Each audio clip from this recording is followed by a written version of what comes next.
کہ رسول کریم صلی اللہ علیہ وآلہ وسلم نے ارشاد فرمایا، اگر لوگوں کو پتہ چل جائے کہ رمضان میں کیا ہے تو وہ آرزو کریں کہ پورا سال ہی رمضان رہے۔ اتنی برکتیں اور اتنی رحمتیں اللہ نے اس مبارک مہینے کے دامن میں ڈال دی ہیں۔ میں نے جو آپ کے سامنے آیت کریمہ تلاوت کی ہے اس میں بھی اس مفہوم کو بیان فرمایا گیا کہ اے ایمان والو، تمہارے اوپر روزے فرض کیے گئے ہیں جس طرح تم سے پہلوں پہ فرض کیے گئے تھے۔ یا ایھا الذین آمنوا کتب علیکم الصیام کما کتب علی الذین من قبلکم۔ کیوں فرض کیے گئے؟ وجہ کیا ہے؟ لعلکم تتقون، تاکہ تم متقی بن جاؤ، تم پرہیزگار بن جاؤ۔ تو روزے کی فرضیت کا نتیجہ تقوی کا حاصل ہونا ہے، اتقاء کی دولت کا نصیب ہونا ہے۔ تو اس آیت کریمہ میں تین چیزیں بیان کی گئی۔ سب سے پہلی، اے ایمان والو، تمہارے اوپر روزے فرض کیے گئے۔ پھر دوسری بات، جس طرح تمہارے سے پہلوں پہ فرض کیے گئے۔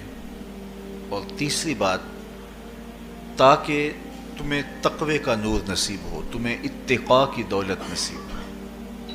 تو ایک تو روزے کی فرضیت کا حکم دیا گیا، اور دوسرا یہ تسلی دی گئی کہ یہ بھوک اور پیاس کی شدت تمہیں ہی نہیں کاٹنا پڑے گی، تم سے قبل بھی لوگ یہ عبادت کرتے رہے ہیں، اور وہ اس مشکل عبادت سے تقوی کو حاصل کرتے رہے ہیں، اور تمہیں بھی ہم اس راستے سے تقوی نصیب کرنا چاہتے ہیں۔ علامہ حقی علیہ رحمہ نے لکھا ہے کہ ملک تحمور الثالث، یہ حضرت آدم علیہ السلام کی اولاد سے تیسرا بادشاہ گزرا ہے، اس کے زمانے میں قحط پڑ گیا تھا، تو اس نے اپنی قوم کو یہ حکم دیا کہ ایک وقت کا کھانا آپ کھا لیں اور ایک وقت کا کھانا بچائیں اور وہ قحط زدہ علاقوں میں بھیجیں۔ تو قوم نے اس حکم کو بصر و چشم قبول کیا اور ایک وقت کا فاقہ کاٹ کے اپنے ان بھائیوں کے لیے وہ کھانا بھیجتے جو قحط میں مبتلا تھے۔ قوم کی یہ ادا اللہ کو پسند آ گئی، اور وقت کے نبی پر وحی کی گئی کہ تمہارے اس عمل کو ہم عبادت قرار دیتے ہیں۔ تو حضرت آدم علیہ السلام کے بعد متصل ہی یہ عبادت فرض کی گئی، اور پھر جتنی بھی ملتیں، قومیں اور امتیں آئیں ان میں روزے کی تحسین کی گئی اور روزے کی تلقین کی گئی۔ پرانی جتنی بھی کتابیں ہیں، اناجیل ہیں، تورات ہے، اس میں روزہ داروں کی تعریف موجود ہے۔ اور حضور علیہ السلام جب اس دنیا پہ تشریف فرما ہوئے تو آقا کریم روزے کی فرضیت سے پہلے بھی روزے رکھتے تھے۔ ویسے روزہ سن 2 ہجری کو فرض ہوا ہے، شعبان المعظم کے مہینے میں، لیکن اس سے قبل بھی ایام 20 کے حضور روزے رکھتے تھے، اور اس کے علاوہ بھی مختلف ایام میں اللہ کے محبوب روزے رکھتے تھے۔ روزے کی فرضیت کے بعد حضور علیہ السلام کی زندگی میں کل 9 رمضان آئے ہیں، جس میں 7 29 کے تھے اور 2 30 کے تھے۔ یہ بات ذہن میں رکھیے گا کہ روزے 29 ہوں، ثواب پھر بھی 30 کا ہی دیا جاتا ہے۔ تو زیادہ تر جو رمضان المبارک کے مہینے ہوتے ہیں وہ 29 کے ہوتے ہیں، 30 کے کم ہوتے ہیں۔ حضور کی زندگی میں 9 میں سے 7 جو ہیں وہ 29 کے ہوئے ہیں اور 2 30 کے ہوئے ہیں، تو ثواب پورے 30 کا ہی ہے۔ بعض لوگوں کو زیادہ ہی مسئلہ ہوتا ہے، 29 ہو جائیں تو یہ اللہ کا کرم ہے کہ روزہ رکھنا بھی نہیں پڑا اور 30ویں کا ثواب بھی مل گیا، لیکن وہ شور مچا دیتے ہیں کہ یہ روزہ کھا گئے ہیں۔ میرا نہیں خیال کہ کسی کو اپنے ذمے اتنی بڑی امت کا بوجھ لینے کی پریشانی ہو اور وہ خام خواہ ایک روزے کے لیے پوری امت کا بوجھ اپنے کندھوں پہ ڈال لے. تو 29 روزے ہوں یا 30 ہوں، اللہ ثواب پورے 30 کا ہی عطا کرتا ہے. روزہ اللہ تعالیٰ جل شانہ کی رضا اور اس کی محبت کے حصول کا ذریعہ ہے، اور اس کا عملی نتیجہ جو اس آیت کریمہ میں بیان کیا گیا وہ تقوی ہے. لعلکم تتقون. روزہ اس لیے فرض کیا گیا کہ تمہیں تقوی نصیب ہو جائے، اتقاء کی دولت نصیب. اب سوال یہ ہے، کیا تقوی بھوک اور پیاس سے حاصل ہوتا ہے؟ پیاس کاٹنے سے، بھوک کاٹنے سے کیا تقوی نصیب ہو جاتا ہے؟ صبح سے لے کر شام تک روزہ رکھنے کی تلقین کی گئی. یہاں ناروے میں اور مختلف ممالک کے اندر 20 گھنٹے کا روزہ ہے، اور ہمارے بھی یہاں 16-17 گھنٹے مسلسل شدت کی گرمی میں بھوک اور پیاس کاٹنا ہوتی ہے.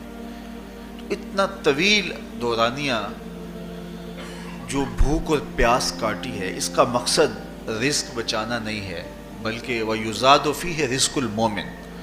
ماہ سیام میں مومن کا رزق بڑھ جاتا ہے. آپ اپنا بجٹ دیکھ لیجئے، باقی مہینوں کی نسبت ماہ سیام میں آپ کے اخراجات زیادہ ہوتے ہیں اور کشادگی ہوتی ہے. تو یہ کوئی خوراک بچاؤ مہم نہیں ہے، بلکہ رزق تو بڑھ جاتا ہے، لیکن اس کے باوجود 20 گھنٹے، 17 18 گھنٹے پیاس اور بھوک کاٹنا، اس کا کوئی مقصد ہے تو وہ مقصد قرآن نے بیان کیا کہ اس کے نتیجے میں تمہیں اتقاء کی دولت ملے گی، تمہیں تقوی کا نور نصیب ہوگا. سوال یہ کھڑا ہوا، کیا بھوک اور پیاس کاٹنے سے تقوی مل جاتا ہے؟ تو اس کو سمجھنے کے لیے ایک مختصر تمہید سمجھنا ہوگی، اور وہ یہ کہ ہمارے 2 دشمن ہیں جو ہمیں جادہ مستقیم سے ہٹانے کے لیے دن رات کوشاں ہیں. ایک شیطان اور دوسرا نفس.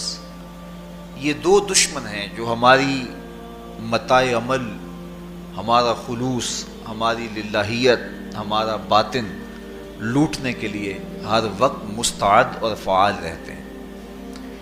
اب ان 2 دشمنوں سے ہمارے تنہا ناتواں وجود کا مقابلہ ہے، اور ان میں سے جو بڑا دشمن ہے وہ نفس ہے، کیونکہ شیطان نے جب انکار سجدہ کیا تو ہم تو یہ کہتے ہیں کہ ہمیں شیطان نے بہکا دیا، لیکن شیطان نے جب انکار سجدہ کیا اور خود بہک گیا تو اس وقت کوئی دوسرا شیطان تو نہیں تھا جس نے شیطان کو بہکایا، وہ نفس تھا جس نے شیطان کو شیطان بنایا.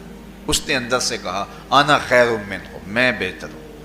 تو یہ انانیت جو تھی، انا خیر منہ، اس نے اس کو بہکایا. تو شیطان کو شیطان بنانے والا نفس ہے، تو نفس شیطان سے بھی بڑا دشمن ہے. ایک بزرگ تھے، وہ ساری زندگی اپنی زبان پہ انا کا لفظ نہیں آنے دیتے تھے.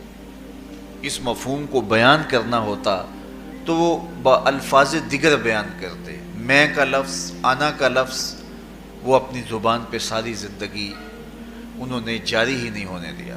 کہتے تھے اس لفظ نے شیطان کا بیڑا غرق کر دیا، تو میں یہ لفظ زبان پہ آنے نہیں دوں گا. اچھا، بندے بھی بڑے عجیب ہوتے ہیں. کسی نے کہا لو ان کی زبان پہ یہ لفظ آتا کیوں نہیں، میں جاتا ہوں اور ان کی زبان پہ یہ لفظ آئے ہی آئے. چلے گئے. بزرگ تشریف فرما تھے، نماز کا وقت قریب ہو رہا تھا. حضرت ایک مسئلہ پوچھنے آیا ہوں. کہا پوچھیے. شیطان کو کس چیز نے برباد کیا؟ حضرت آپ تو بولیں گے کہ میں نے، آنا نے. تو کہوں گا جیسے بھی ہوا ان کے زبان پہ لفظ میں تو آ ہی گیا نا. تو وہ بزرگ بھی بڑے سیانے تھے، اس کی نیت کا کھوٹ سمجھ گئے. فرمانے لگے بیٹا نماز کا وقت ہو گیا ہے، نماز پڑھ لیتے ہیں پھر اس پہ بات ہوتی ہے.